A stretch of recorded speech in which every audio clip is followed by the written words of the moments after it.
बच्चों कैसे हैं आप लोग। आप लोगों का @UB केमिस्ट्री क्लासेस 152 में आपका स्वागत है। आपके लिए आज हम रासायनिक बलगदगी से प्रथम कोट की अभिक्रिया के लिए समीकरण लेके आया हूं और मुझे पूरा विश्वास है आप लोग अच्छी तरीके से समझेंगे हमारे टॉपिक को। तो देखिए बच्चों, हम कैसे यानी कि प्रथम कोट की अभिक्रिया के लिए समीकरण ड्राइव करते हैं। देखिए बच्चों, प्रथम कोटि की अभिक्रिया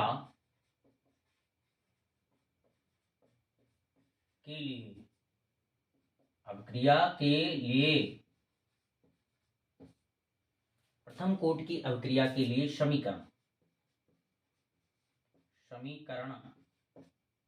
ब्रैकेट में वेग स्थिरांक की गणना करना। वेग स्थिरांक यानी कि वेग स्थिरांक निकालना हो, बात एक ही है, समीकरण ज्ञात करना है, एक ही बात, वेग स्थिरांक। देखिए स्टार्ट करते हैं। माना रिएक्शन क्या है, माना अभिक्रिया,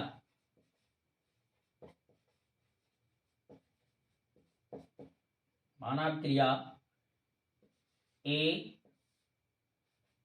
उत्पाद है, ए अभिकारक है और ए अभिकारक उत्पाद P में उत्पाद P1 यानी कि अभिकारक A से उत्पाद P बन रहा है।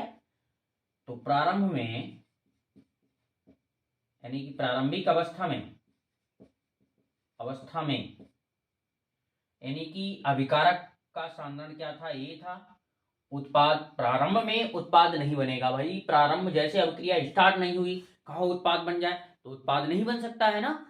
तो यानी कि प्रारंभ में उत्पाद शून्य होगा टी समय बाद। तो टी समय बाद यानी कि कुछ न कुछ उत्पाद बना होगा, वो उत्पाद मान लेते हैं x।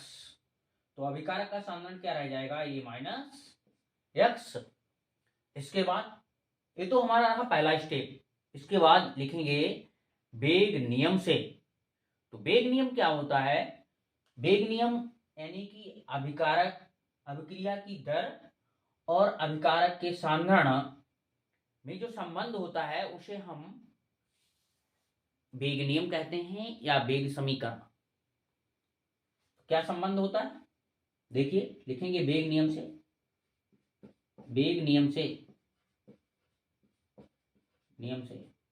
यानी कि dx अपान dt प्रोपोर्शनल क्या होता है, अभिकारक A का सांद्रण। तो प्रोपोर्शनल चिन्ह हटाएंगे तो हो जाएगा dx अपान dt बराबर k इंटू अभिकारक A का सांद्रण। अब वो अभिक्रिया की दर है, दर समय t के सापेक्ष निकाली गई है।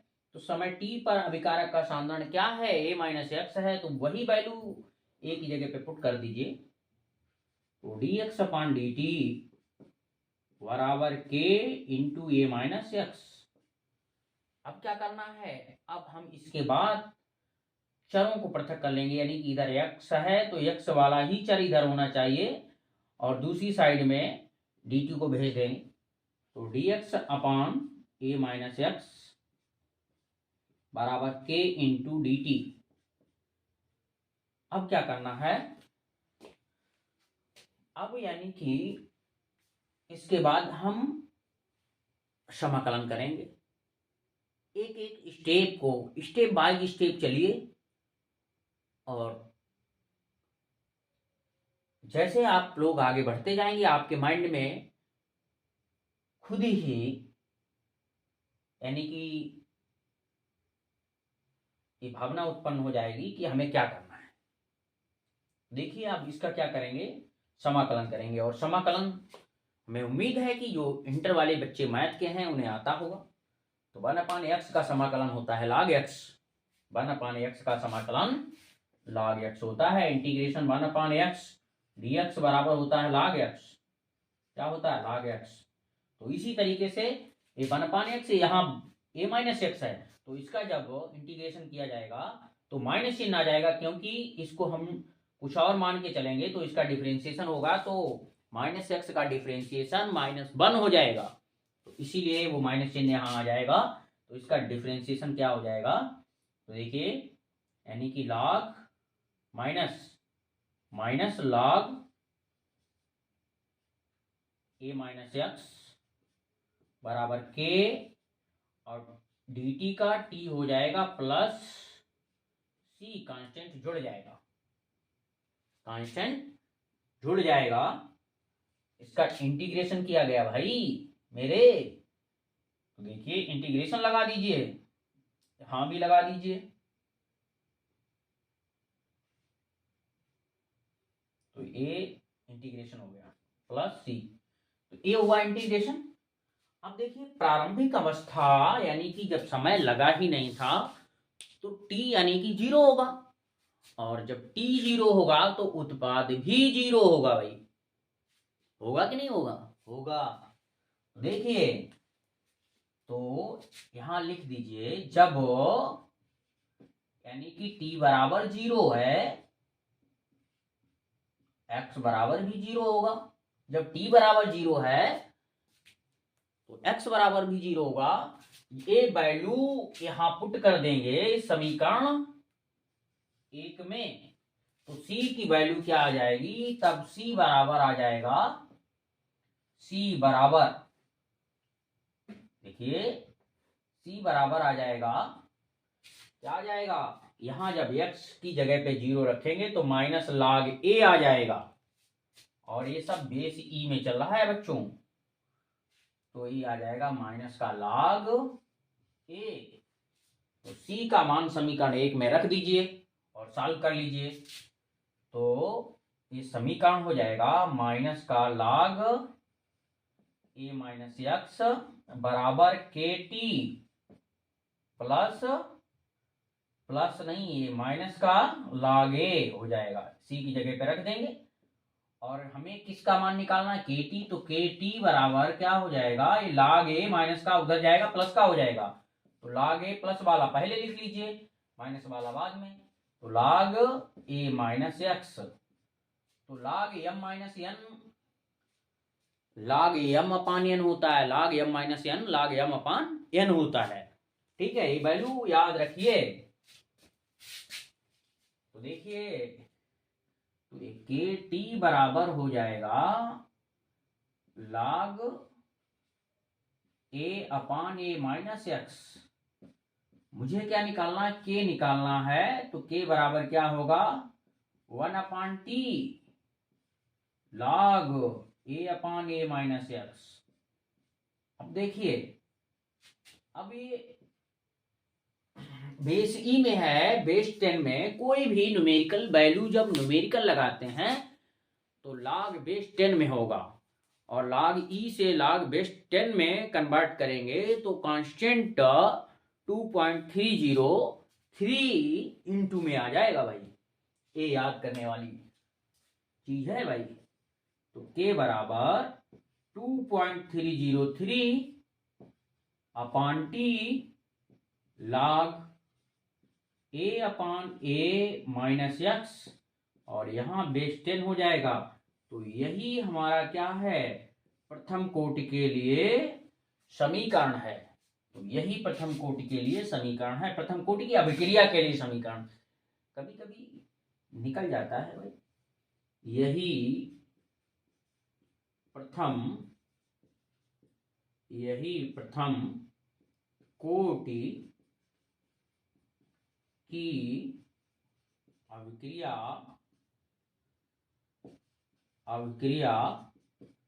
के लिए समीकरण है,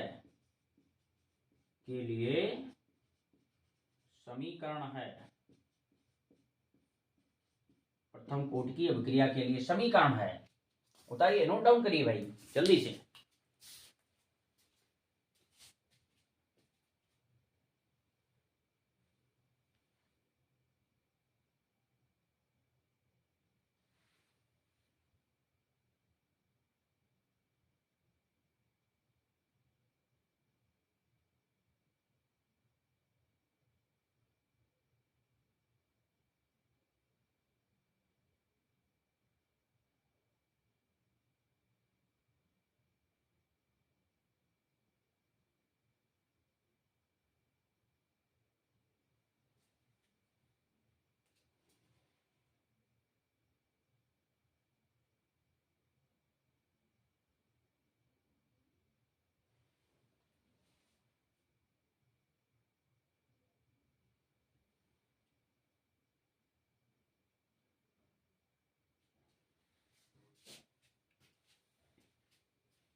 नोट कर लिया बच्चों?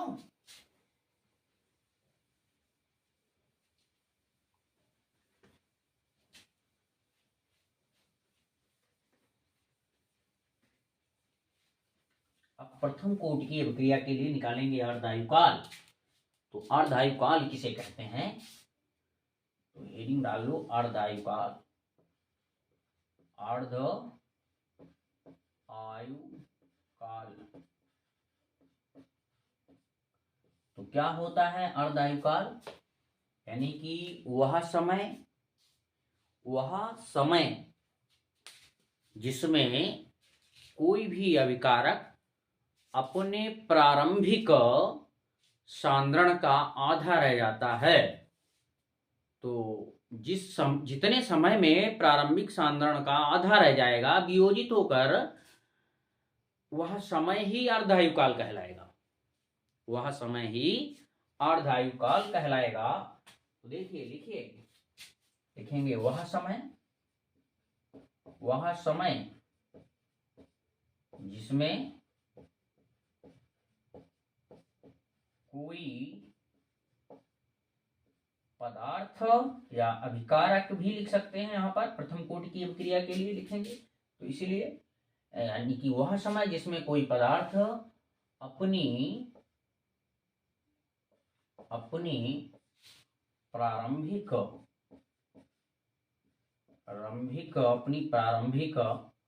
मात्रा का, यानी कि वह पदार्थ जिसमें वह समय जिसमें कोई पदार्थ अपनी प्रारंभिक, यानी कि वह पदार्थ अपनी प्रारंभिक मात्रा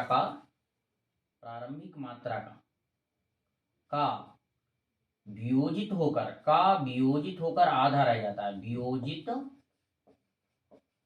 वियोजित होकर आधा रह जाता है, अर्धायुकाल कहलाता है। अर्धायुकाल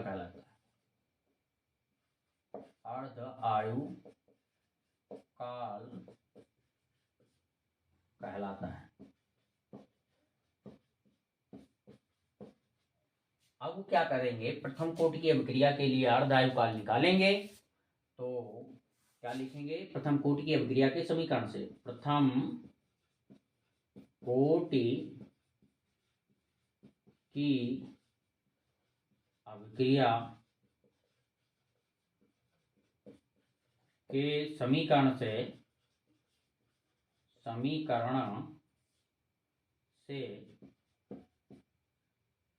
क्या होगा? K बराबर 2.303/T log A minus x वेस्ट 10।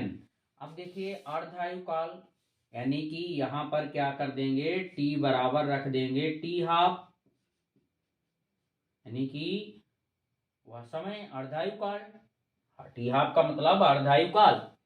और प्रारंभिक सांद्रण का आधा रह जाता है, यानी कि उत्पाद जो बन रहा है वो प्रारंभिक सांद्रण का आधा हो जाता है, यानी कि x बराबर A/2 रख देंगे इस समीकरण 1 में।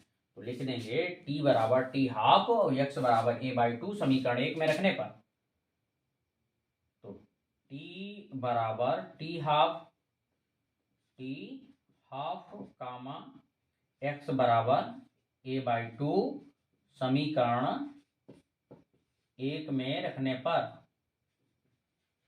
तो रख दीजिए 1 में। तो K बराबर क्या हो जाएगा? 2.303/T की जगह पे T हाफ और into log A minus A/2 base 10। तो इसे हल कर लीजिए। तो K बराबर 2.303T हाफ। अब देखिए एलसीएम ले लीजिए, 2 1 2, 2 से 1 A जाएगा, 2A से 1A माइनस करेंगे तो 1A बचेगा। तो इसे यानी कि log a/2। अब इस 2 की गुणा तो ऊपर हो जाएगी और a से a कैंसिल हो जाएगा, तो k बराबर क्या हो जाएगा 2.303/t½ इंटू log 2 बेस 10 में चल रहा है भाई। तो log 2 का मान क्या होता है, log 2 का मान होता है 2, यानी कि ये तो 2.303 रखना है, नीचे t½ ठीक है। अब देखिए t½ ही तो मुझे निकालना है, तो t½ k की जगह पे पहुंचा दो और k t½ की जगह पे, तो t½ बराबर 2.303/k और इंटू log 2 का मान होता है 0.3010। इसकी जो मल्टीप्लाई करोगे तो t½ बराबर क्या आएगा, यानी कि 0.693/k, तो a आ जाएगा। तो यहाँ पर देखिए प्रथम कोटि की अभिक्रिया के लिए अर्धायुकाल है वो अभिकारक की प्रारंभिक सांद्रता पर निर्भर नहीं करता है। ठीक है बच्चों, देखिए कहीं यहाँ पर a है, a नहीं है, तो इसका मतलब अर्धायुकाल जो होगा वो अभिकारक के प्रारंभिक सांद्रण पर निर्भर नहीं करेगा। ठीक है, तो ये नोट करिए जल्दी से।